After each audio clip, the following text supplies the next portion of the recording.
আপনি যতগুলো ইস্যুজ উত্থাপন করলেন এগুলো সবগুলোই কমপ্লিকেটেড ইস্যুস এবং এখানে অনেক আলোচনা এতক্ষণ হয়েছে।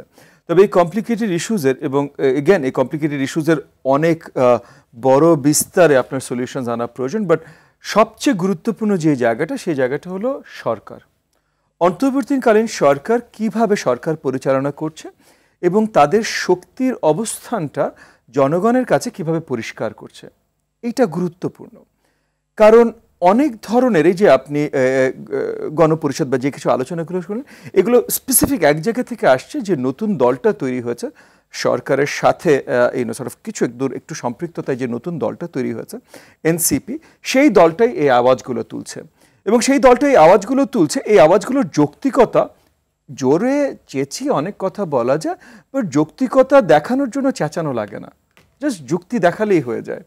তো যৌক্তিকভাবে তারা দেখাতে এখনো সক্ষম হচ্ছেন না, তার জন্যই হয়তো জোরে চেঁচিয়ে অনেক কথা বলছে যে তারা কি ধরনের বাংলাদেশ চায়, তাদের অনুভূতি তো আছে।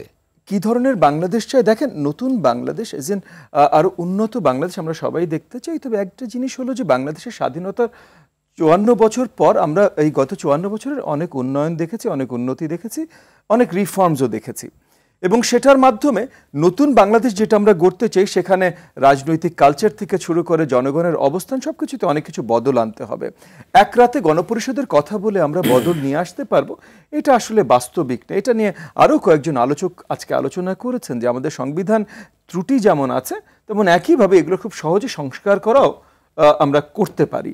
সো এইখানে আসলে গণপরিষদ ডেকে জনগণের হাতে তাদের তারপর যে বিষয়গুলো আসছে যে অনেকে কিছু কিছু দলগুলো আবার ফতোয়া দিচ্ছে নারীর উপরে ফতোয়া। আচ্ছা, এবার ভিন্ন জায়গায় আসি। এজন্য আমি বলছিলাম অভিযোগ পাল্টা অভিযোগ নানা কিছু আসে, সেখানে কিভাবে গণতান্ত্রিক প্রগতিশীল উত্তরণমুখী সমাজ করবে। এর জন্যই সেলিম ভাই আমি অন্তর্বর্তীকালীন সরকারের কথাটা বলছিলাম যে মনে করেন এই যে গণপরিষদ বা এগুলো নিয়ে যে আলোচনা এটাও অন্তর্বর্তীকালীন সরকারের ক্ষমতায়নের জন্যই নতুন এনসিপি এগুলো নিয়ে অনেক জোরে আওয়াজ করতে পারছে, নাহলে হয়তো জনগণের কাছে হয়তো এই আওয়াজটা গ্রহণযোগ্য কিনা সেটা আমরা এখনো আসলে পরিষ্কারভাবে জানি না।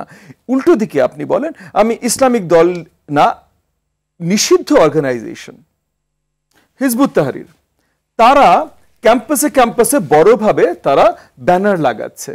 তারা গত শুক্রবারে বোধহয় ওপেনলি মিছিল নামালো এবং গত শুক্রবার যে ওপেনলি মিছিল নামালো এই মিছিল নামানোর আগে তারা ওপেনলি ডিক্লারেশন দিল যে তারা মিছিল নামাবে।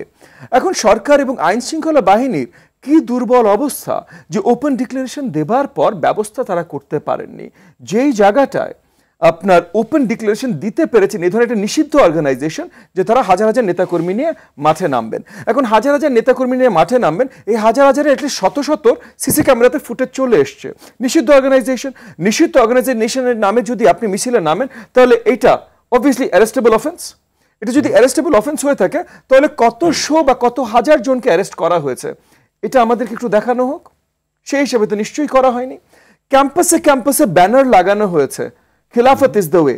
সো এই যে নিষিদ্ধ অর্গানাইজেশন লাগিয়েছে তারা কিভাবে লাগাতে পারলো, সেটার পর আইন শৃঙ্খলা বাহিনী কি ব্যবস্থা নিল, যারা লাগিয়েছে সিসিটিভি ফুটেজ, সিসিটিভি এখন ঢাকা শহরে সব জায়গায় আছে, উনার বাসায় আপনার বাসার গেটেও হয়তো সিসিটিভি আছে, তাহলে নিশ্চয়ই কোথাও না কোথাও এটা ধারণ করা হয়েছে।